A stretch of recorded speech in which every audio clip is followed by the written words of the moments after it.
et bienvenue dans notre studio Dufour. Aujourd'hui, nous accueillons François-Xavier de Crécy, rédacteur en chef de Voile Magazine et Le Monde du Multicoque, ainsi que Nicolas Béranger, qui est donc directeur commercial chez Dufour. Oui.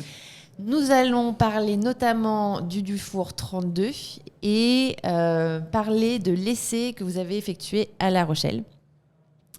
Donc François-Xavier, comment se passent les essais en règle générale? Quels sont vos critères pour noter? Bonjour Amélie, bonjour à tous. Nos critères, alors vaste sujet. Nous, on fait globalement deux types d'essais, des essais courts, des essais longs. Un essai court, c'est une sortie en mer, une demi-journée, une journée, où là, on a effectivement un peu une liste de critères. On va parler d'ergonomie du cockpit, du plan de pont en général, du comportement du bateau sous voile, ça c'est évidemment le point central. Est-ce qu'il passe sur sa barre? À quel moment on est obligé de réduire la grand voile? Est-ce que la barre est sensible? Est-ce que la barre est agréable? On a toute une suite de points autour de ça. Et puis ensuite, l'intérieur, le confort, la vie à bord. Et précisément ces points-là vont être davantage approfondis quand on fait un essai long, ce qu'on appelle les 100 000 à bord, où on part minimum 3 jours. Donc je pense que c'est Voile Magazine, on est encore les seuls à faire ça, c'est dans la tradition du journal. Et là, c'est des essais où on vit à bord, c'est une mini-croisière en fait, qui permettent de faire vraiment les choses. On prépare vraiment le dîner à bord, on dort à bord, on se lave à bord, on vit quoi. Voilà, donc c'est comme ça qu'on fonctionne. Et pour revenir sur cet essai récent du Dufour 32, c'est encore un cadre un peu différent parce que c'est le cadre du voilier de l'année, qui est l'élection du voilier de l'année. Donc ça se passe chaque année à la fin du Grand Pavois à La Rochelle. On a toutes les nouveautés présentes à La Rochelle et qui sont disponibles à la fin du salon pour venir faire ces essais. Cette année, on avait 15 bateaux. Et donc, on navigue avec un jury et avec des lecteurs qui viennent naviguer avec nous. Ils étaient 35 cette année. Donc, c'est une opération qu'on monte qui est toujours un peu lourde logistiquement.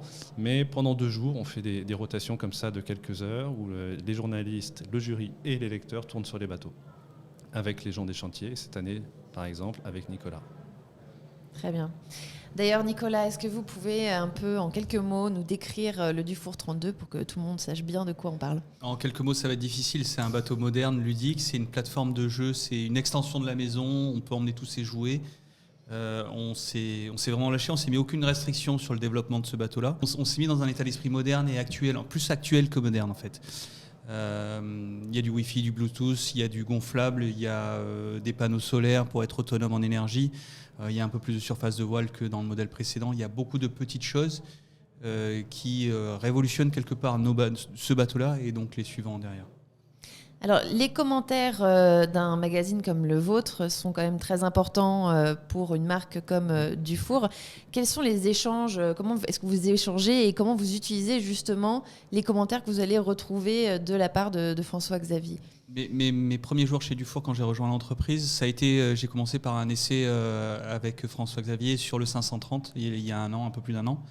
Et j'ai toujours en mémoire ce qu'ils regardent. J'ai observé ce qu'ils regardaient, comment ils se comportaient sur le bateau, qu'est-ce qu'ils allaient toucher, regarder, mesurer, contrôler. Donc, quand on développe les nouveaux bateaux, on tient compte des retours clients, de nos expériences à nous, mais on tient compte forcément de ce qu'ils nous disent, de ce qu'ils écrivent aussi dans leur magazine, parce que derrière, dès que le magazine sort, on l'achète, on le lit, on le relit, on en parle ensemble avec l'équipe développement. Et on tient compte évidemment de ce qu'ils disent et on essaie de l'inclure dans notre réflexion. Nous, un point dans nos essais, on relève des points pratiques et pas pratiques. Mm-hmm. Et notre petit gimmick, c'est la pipe à l'endroit, pipe à l'envers, le petit marin qui est souriant ou qui fait la gueule avec sa pipe à l'envers.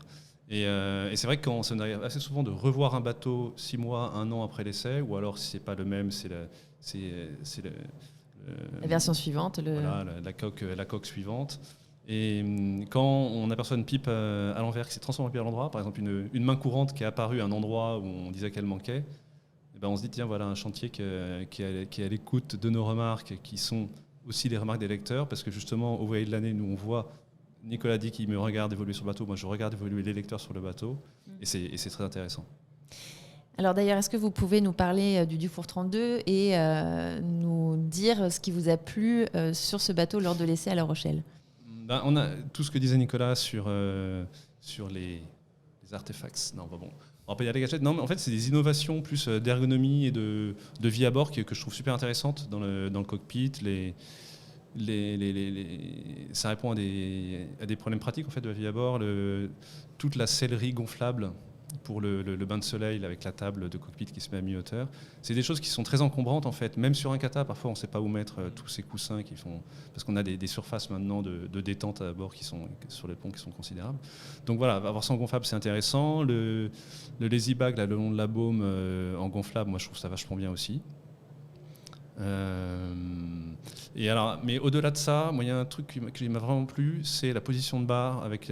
C'est idiot, c'est un coussin juste, mais il est très bien placé et il est fixe, c'est-à-dire qu'il est solidaire de l'hiloire.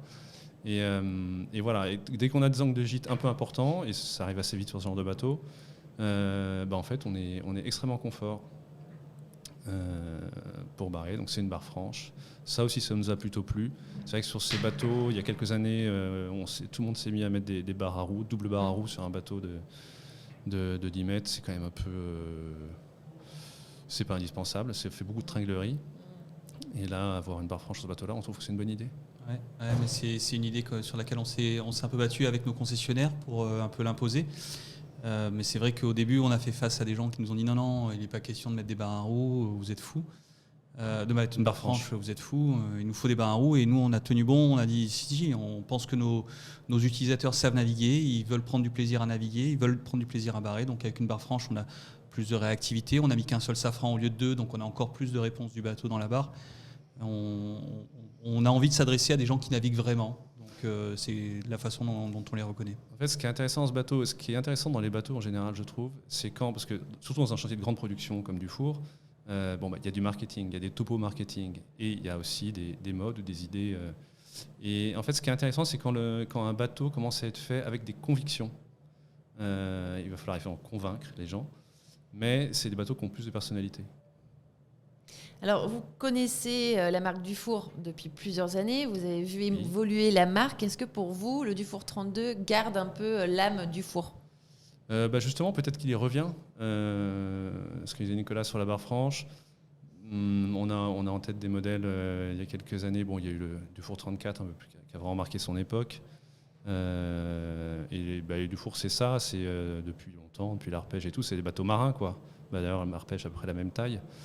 Donc marin, alors il faut peut-être qu'on l'essaye un peu plus longtemps pour voir comment il se comporte dans la brise, etc. Mais dans l'ergonomie, dans l'esprit, dans le plan de pont, il est tout à fait dans cette tradition-là.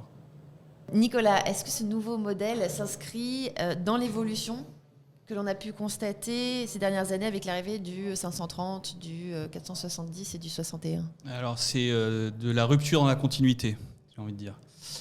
Oui, c'est l'évolution naturelle de la marque, de Dufour. On se met sur des bateaux plus modernes, des formes de coques plus modernes, on a une version performance, comme sur le 530 et le 470, qui ne sont pas que du marketing. Mais il y a une forme de rupture parce qu'on a innové sur beaucoup de petits points, et tous ces petits points d'innovation, on va les retrouver sur les modèles suivants, sur ceux qui arrivent derrière, qui sont déjà en préparation. C'est un autre, pas un redémarrage. Il y a eu un redémarrage avec le 530, mais il y a une impulsion supplémentaire avec le 32 qui nous sert vraiment de bateau laboratoire. On s'est testé aussi avec l'équipe de développement, puisqu'avec Romain Lucas, qui est le directeur du développement, on est arrivé en même temps chez Dufour, et on a tous les deux, avec nos équipes, on est des gens qui naviguons, on a un lourd passé de navigants derrière, et ce qu'on veut, c'est encore, je l'ai dit tout à l'heure, mais je le redis à longueur de journée, et j'adore le dire, on veut naviguer avec nos bateaux, on veut naviguer à la voile avec nos bateaux, et on veut que les gens prennent du plaisir à naviguer avec nos bateaux. Donc c'est ça qu'on garde en tête, et c'est ça qui va continuer à évoluer chez Dufour et à faire c'est exactement l'ADN de Dufour, l'histoire qui est de Dufour, hein. Ça a démarré avec l'arpège. On a tous en tête le P45 aussi, on a tous en tête des bateaux performants. Ce mot performance, il résonne avec le mot Dufour. Et le 32, il est dans la continuité, il est performant parce que quand je navigue dans la baie de La Rochelle, j'ai réussi à aller plus vite que les bateaux plus gros, et ça c'est pour moi un grand plaisir. Oui, c'est dans la continuité, mais ça accélère en fait, accélère le changement. Très bien.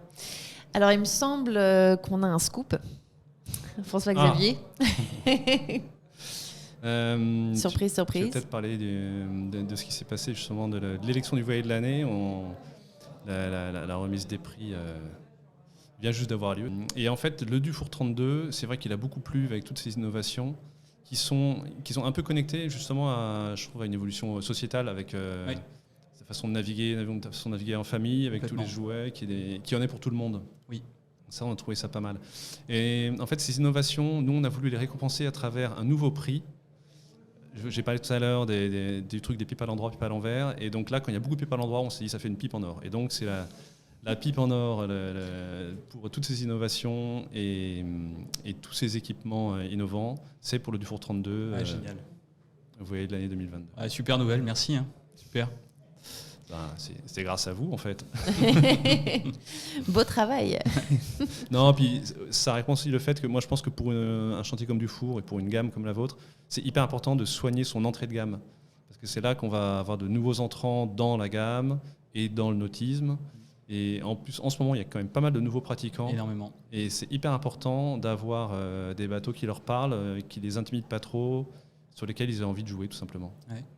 C'est le but de ce bateau, c'est le plaisir et jouer, beaucoup jouer. Ouais, très beau mot de la fin. Merci beaucoup, merci François-Xavier, merci, et merci Nicolas. Merci pour cette bonne nouvelle. Et surtout merci pour la bonne nouvelle.